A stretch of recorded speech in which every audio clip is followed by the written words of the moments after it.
Talkin Beavers is presented by Par Lumber.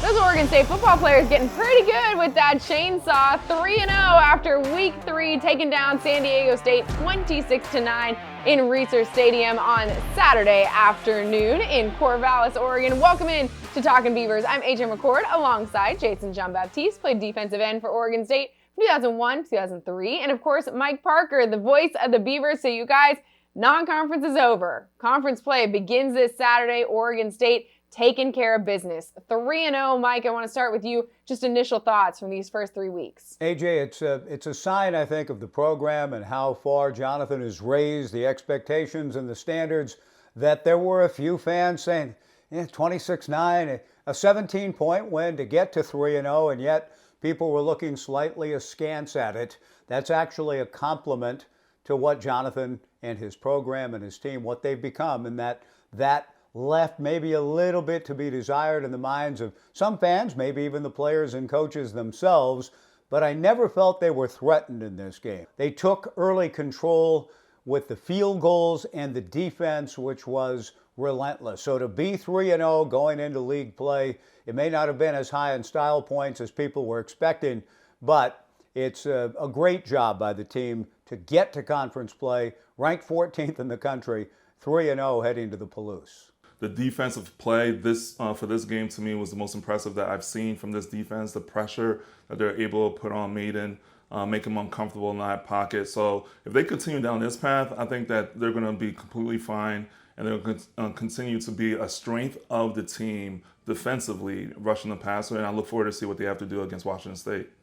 You know we're not done talking about that defense, because that defense, the stuff of legends, especially in that first half. Oregon State, 6 sacks against San Diego State, putting them to 12 already on the season through just 3 games. They had a total of 21 in 2022. The man who had 2 of them against San Diego State, Andrew Chatfield Jr., breaking down exactly what you were saying, Mike.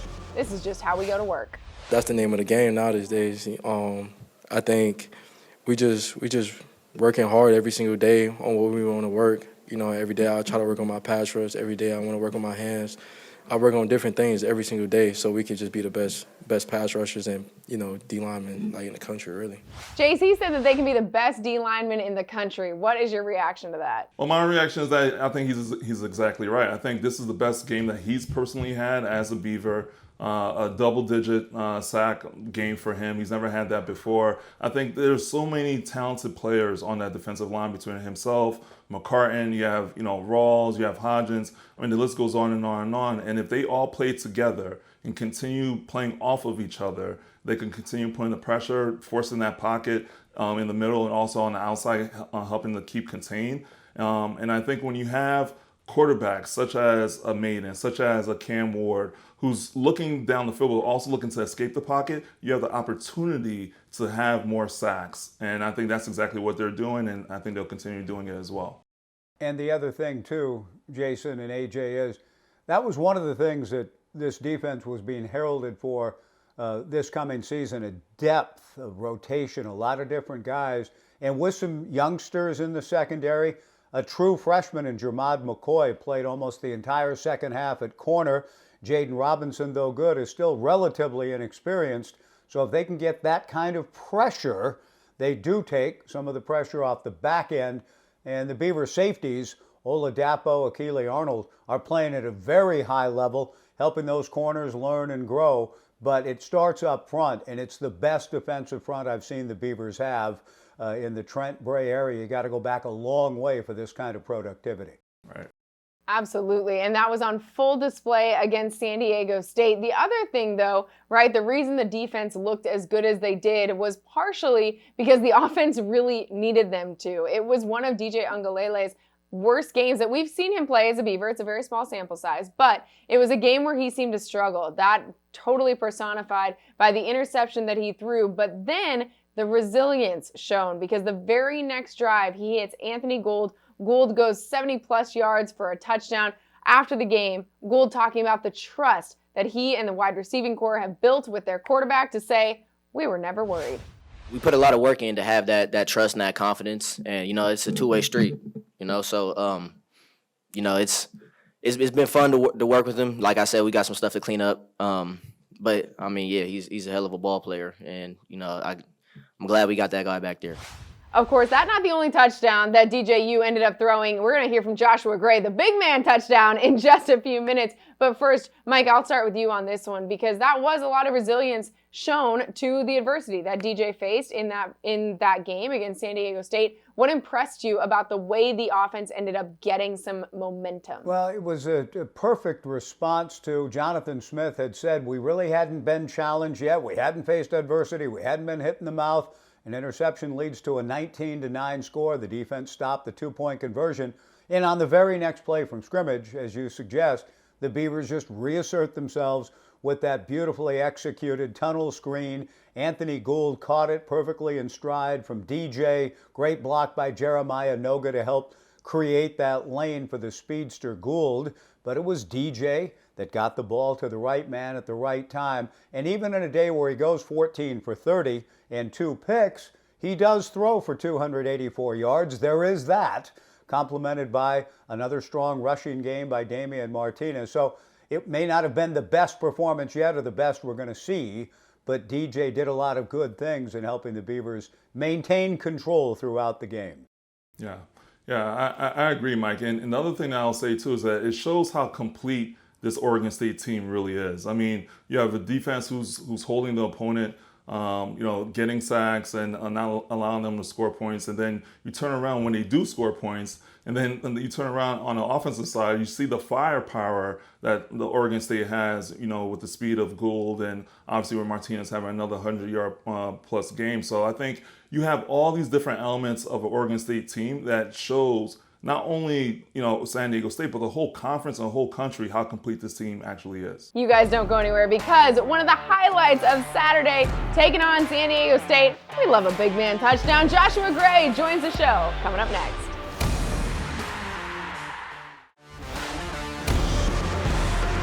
Talkin Beavers is presented by Par Lumber. Tight formation from the left hash, play action boot. DJ rolls right, comes back the other way. Joshua Gray into the end zone. Touchdown Beavers, Joshua Gray. A big guy touchdown. You love to see it.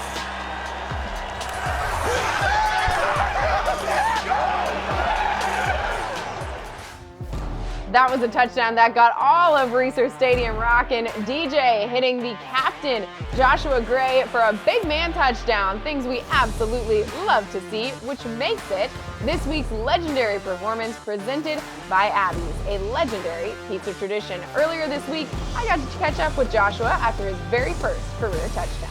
We are so excited now on Talkin Beavers to be joined by the one, the only, Joshua Gray. He's the Pac-12 Offensive Lineman of the Week. And that touchdown on Saturday against the Aztecs. What fun to watch. We're going to get to that in just a minute. But Josh, first off, thank you so much for joining the show. Thank you for having me on, AJ. Absolutely. Okay, let's talk about that touchdown because it was so fun to watch unfold. Everybody's going right, and then all of a sudden, out of nowhere, you are wide open on the left. Walk me through. That play comes into the huddle. What are you thinking? Catch the ball mainly. Sell the play, and then after that I was just, once the ball was in the air, I was just like, okay, eyes to the ball, catch the ball, get in the end zone. And then I kind of jogged a little bit in, but we won't talk about that.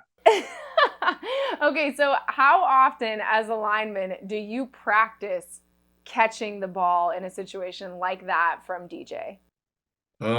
So this week I probably practiced it one time, the one time we ran it in practice. On a normal week, 0 times.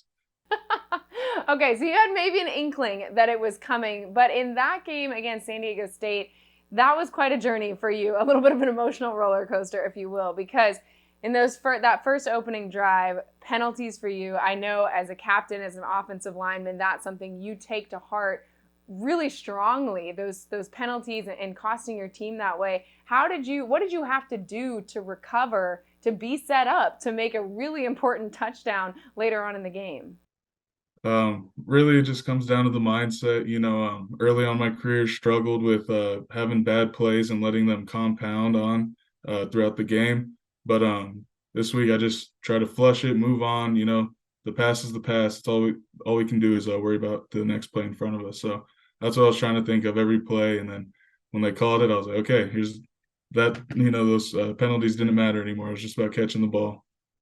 Josh, that's such a mature approach to football, right? We think about the X's and O's and all the little details that you're thinking about play in and play out. But that mental side of being able to almost forgive yourself and move on to the next play, how did you develop that throughout your career that you don't let those plays compound anymore?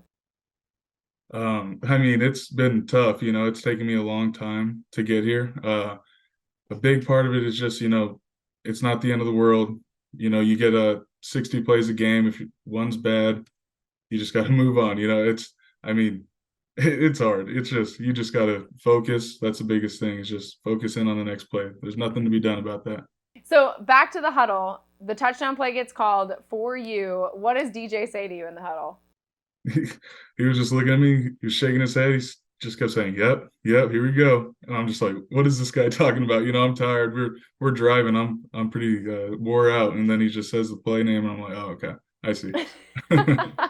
Okay, so we walked through, the play gets called, all you're thinking is catch the ball, catch the ball. The ball has been caught. You cross the end zone. Very first touchdown for you since I think you said middle school. What was going through your head as your teammates rushed you? I don't know. I'm pretty sure I was just smiling. And I was just excited. My guys all patted me on the head. It felt good. I didn't have a dance ready or anything. I didn't know what to do. So I was just happy, just looking like a little kid, probably. If you thought about it, would you have had a dance prepared? Oh, like if on the spot, what would your dance move be next time you get the touchdown call? Next time, I'm gonna have to hit the McGritty. I knew it. That's the best. Josh, one of the things that has been so cool to watch this Oregon State go throughout the last few years, but this season it's really come to a head, is just the teamwork that has been displayed, right? And I think it was Anthony Gould after the game who said, hey, we got to make sure we shout out our linemen, because without them, none of these plays develop the way they do, including his 70-plus yard touchdown, which was critical in that game against San Diego State. How would you describe just the mutual respect among position groups on Oregon State? I think when you just have the buy-in that this team has had, you see it in every single position group, the way we've improved from when I first got here in 2018 to now. It's just unbelievable. So I think just knowing like everybody on that field has put in just as much work as you have and has studied and, just got the same amount of reps as you. And it's just like, it's very comforting knowing, and like, yeah, because there's plenty of plays where you can see those receivers 30, 40 yards downfield blocking guys. It's awesome. And that's the same effort that we see in every position. You guys are 3-0 heading into conference play. The world is still your oyster. Everything is still on the table. What is the ceiling for this team this season? I don't know if there is a ceiling, really. This is a brotherhood. If we all buy in the way that we have, then I don't think there's anybody that can stop us. I love to hear it. Josh, congratulations on a great start to the season. Cannot wait to see more of it. Thank you so much for joining us on Talkin Beavers. Thank you for having me. Go Bees. Don't go anywhere. We'll be right back on Talkin Beavers. Talkin Beavers is presented by Par Lumber. Welcome back to Talkin Beavers. Joshua Gray, such a delight to have on the program. Mike, I want to know, what was it like inside Research Stadium when he caught that ball for the touchdown? It was a sweet moment, one of the sweetest. I've been around in 25 years calling Beavers games. Not too many tackles have had touchdowns. It's a play Brian Lindgren told me they had in the very first week of practice when he became the offensive coordinator with Jonathan back in 2018. So it took a long time in coming to actually dial it up in a game. My favorite moment, though, involved the quarterback. After DJU threw the ball to Joshua and he saw Joshua taking off for the end zone, DJ did some turf angels, snow angel type things, but in the turf, just celebrating a tackle, getting what I thought was a touchdown pass, actually a run, a rushing touchdown. DJU's reaction was priceless. Yeah. The big man displaying some nice soft hands too. Athleticism. That was just a great moment for him. Super excited for him. Super happy that he had that moment. Absolutely. A really fun one for Oregon State, but there were some not so fun moments against San Diego State, and that included just how tough it was for that offense to get going. But the Beavers, after the game, viewing that as actually a glass half full opportunity, because they said they know that they're going to need to drive for 4 quarters when they get into the conference play. And this was really the first game that we saw them tested in that. So now it is time for our Drive to Win, brought to you by Capital Toyota, your way on the Parkway. And it is the way that Oregon State drove for all 4 quarters. Here's Akili Arnold talking about just how important that is. It's very important to have a game like this, because now it's not the first time it's going to happen. There's always going to be adversity in every game we play in. So it's just about bouncing back and, getting that next opportunity and making the play. So, Jason, you'd like to win every game by 100 points and have it wrapped up at halftime, but not always the case, especially going into conference play. How critical was this experience for Oregon State? Oh, it was huge, AJ. It was huge. I mean, you have a conference right now in the Pac that I think is one of the best conferences in all of college football. I mean, up and down, you have teams that are talented.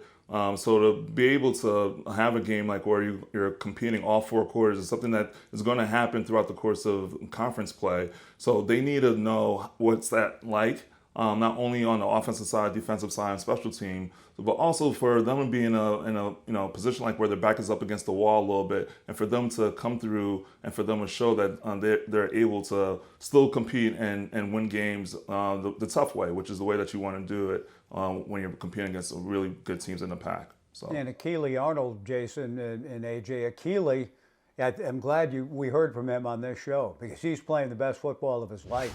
And that interception, he laid out beautifully for it. Athletic play, he read it well, made the play, and that was a big-time moment. The Beavs kept San Diego State from ever getting closer, really, than the 9 points at halftime. They didn't get closer than that. And while it's a 17-point win, and people may have wanted more, Akili Arnold made sure that the Beavs were pretty comfortable, even when getting pressed and challenged. That's a sign of a good team.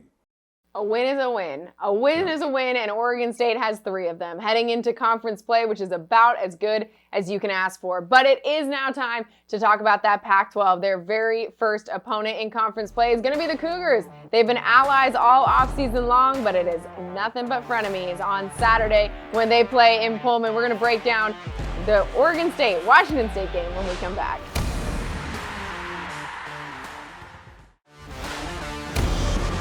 Talkin Beavers is presented by Par Lumber. Now it's time for our look ahead, brought to you by Leatherman, made of metal. Conference play gets underway for Oregon State on Saturday when they head to Pullman, Washington to take on another undefeated team in the Pac-12, Washington State. So, Mike, I want to start with you. Just this game against the Cougars, both teams undefeated. What is it going to take for Oregon State to come out on top? Well, the Beavs, I think, have greater balance in their offensive attack. They run it and they throw it. The Cougs have not run it especially well. They haven't needed to. Cam Ward's been a revelation with his new coordinator, the OC, Ben Arbuckle. They're calling it the Airbuckle, and it's been impressive. And he looks so much more comfortable than he did last year. Coming over with Eric Morris as the OC. Jake Dickert's done an amazing job there. He's had to replace coordinators on both sides of the ball in each of the last 2 years, and they're playing at an extremely high level. But this is a game where I think if the Beavs do have their usual balance, getting the running game going with Damian and Deshaun Fenwick, and DJ Uiagalelei continuing to grow in his mastery of the offense, I think that balance will carry the Beavers to a big win in conference play.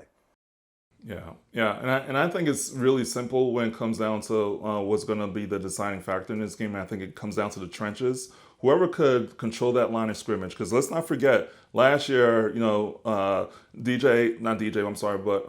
Martinez had over 100 yards rushing, and the defensive line really made Cam Ward uncomfortable. He had less than 50%, if I'm not mistaken, accuracy when throwing the ball, was sacked multiple times, and it just felt like he was uncomfortable the whole game. So if they're able to mimic that again this year and on Saturday, I think they'll be fine. I think they'll come out of Pullman with the victory.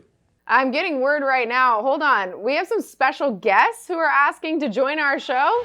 Hey, let us in here, Mike, Jason, AJ. Y'all know what it is. It's game week, and you guys are coming to the Palouse. I've been to Reeser. You did your nice little remodel. That's cute. But now you come into the Palouse where it gets grimy, it gets louder. Y'all ain't ready. Come on now. I think the Beavs might be going home with their flat tails between their legs. And Bump and I, man, we got a wager for y'all. If you guys can't finish the deal on the Palouse, you're coming on our show and wearing the crimson and gray Coug head and showing off the best colors and the best logo in college football. Hey, and if we don't get it done, we'll do the same. But I ain't worried about that. I got a lot of crimson for you. Let's get ready to go. Our quarterback's better. We're going to get our run game going. Our defense hits harder. I mean, you know what it is. Stop playing with us, man. Yeah, there's no doubt about it, guys. This one was already written in stone, and that stone is RJ Stone. Off the edge, Brennan Jackson. Those two are going to wreak havoc on DJU all day long. Oh my goodness. Are you kidding me? How dare them come on this show trying to talk trash to the Beavers? No way, Jose. This is a Beaver show, and we believe in our Beavers. No doubt. Michael and Alex, I love you guys. I love the Cougs more than I've ever loved the Cougs in my life. We're in this together as the Pack 2. But I don't own any crimson and gray, and I'm not planning on buying any either. So we'll look forward to seeing you in some orange and black next week. Yeah, y'all lean in real close for this one. I don't pick fights, but I will finish them. So we'll see y'all next week right back here on this program. This is where the conference starts to cannibalize. Who is going to win on Saturday, Cougs or Beavers? Either way, we'll see you next week. But I like my odds of not being told which color I have to wear. So thank you for joining us on Talkin Beavers. We'll see y'all next week. Have a good one.